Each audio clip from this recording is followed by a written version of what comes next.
Hey everyone, welcome back to NVK channel. So now we are going to listen to the second chapter of Build Don't Talk by Raj Shamani. And the chapter name is You Suck, Admit It. Before actually getting into the book, let me tell you this one thing. You suck.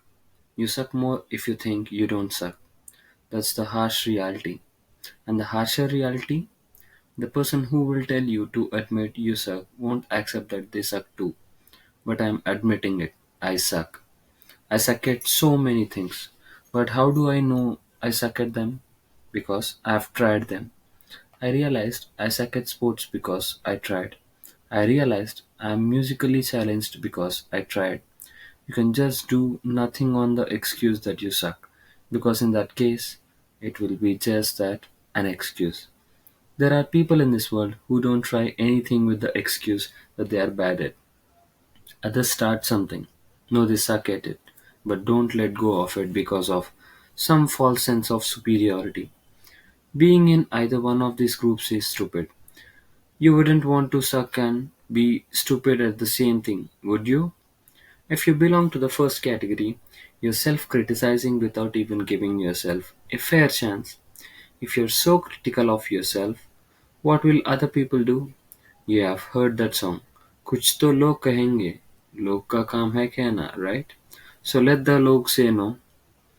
And if you belong to the second category, that is, remaining stuck in something when you know you are bad at it and yet not ready to let go, let me tell you, you are even more stupid. Be it a course, a relationship, or a job. When it's not working, it's just not working. You need to admit the fact instead of trying to fight the obvious. Do you remember a time in school when you went on stage and completely forgot what you were about to say? And I remember it happening to me. I was supposed to read the generic thought of the day on stage. I went up on stage and started, "My name is Raj Shamani, and this is the thought of the day." And then, blank. I completely forgot what I had to say. We all have a similar story from our lives that we remember and laugh at. But what we did after that situation, whether we left at that or worked hard to improve it, is what makes the actual difference. I realized I sucked at public speaking. Considering I'm a public speaker now, you can imagine the hustle that would have gone into it. The world is so big, and so are the opportunities. You can only avail the opportunities if you know your capabilities along with your weaknesses. Acknowledge your weakness and overcome it with the help of your capabilities. It's basic SWOT analysis. For me, I know I suck at writing, and how did I get to know that? By trying it first. And I absolutely sucked. Then how am I writing this book, you ask? Simple. I hired a ghostwriter to write this book for me. Because at the end of the day, I just want my thoughts to reach you. I don't care who is writing them down. And you're not going to bother about who wrote the book. You're just going to care how this book helped you. So I'm admitting that I suck at writing, which is why I hired professional help. And that's your solution right there. If you suck at something, admit it.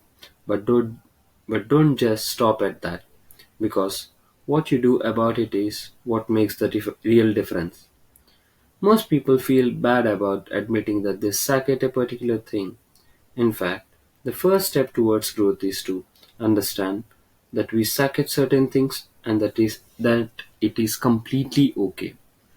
I have sucked at a lot of things all through my life, and you will get to know about them as you read the book. Sucking at things has always been a constant, but the second constant has been how I overcome it. I try something, I realize I suck at it, I analyze how crucial that thing is for my growth. If it's important, I try to get better at it. If I get better at it, the great. I can go ahead with my life and find the next thing that I suck at and try to improve on that. But if it is something important and I can't get better at it even after trying, then I do what I did for this book. Get a professional to do it for me. Now, coming to the second part of this whole scenario, being stuck at something even when you know you are bad at it. It, it, it is important to improve. But the other thing as important as improving is knowing when to quit. Again, we will talk about quitting in more detail later in this book. But for now, if something is not working out for you, quit. Life is too short and there are too many other opportunities to be stuck at a thing that is not working out. So, how is this whole admitting that you suck thing going to work out for you? Let me explain. You admitted you suck and you left it at that. Are you ever going to grow with that approach? No. On the other hand, you realized you suck at something and asked yourself whether you can get better at it and how you can get better at it. Now that will make the difference. If you think you can get better at it, research and learn and get better. If you think you can't do it, take professional help and find someone who can do it for you. But don't let it stop you from growing. This is the lesson we need to learn. We realize and accept that we are bad at something, and we either work on that aspect ourselves or we find someone else to do it for us. If there is only one lesson that you take from this book, then let it be this: admitting that you suck. Key takeaways: there are things you suck at, accept that. Learn and get better at the things you suck at. Stop making excuses, start taking action. Know your capabilities and weaknesses. It's okay to quit. I hope you enjoyed the chapter 2 of the Build Don't Talk book. If you guys have any kind of suggestions that you want for me to make in my videos, I'll try my level best to make that implement in the videos, and I would get the better content in the future. And tell me as well which books you also wanted to hear about. I'll try to bring that book audiobook and I'll give you the best of it. Thank you.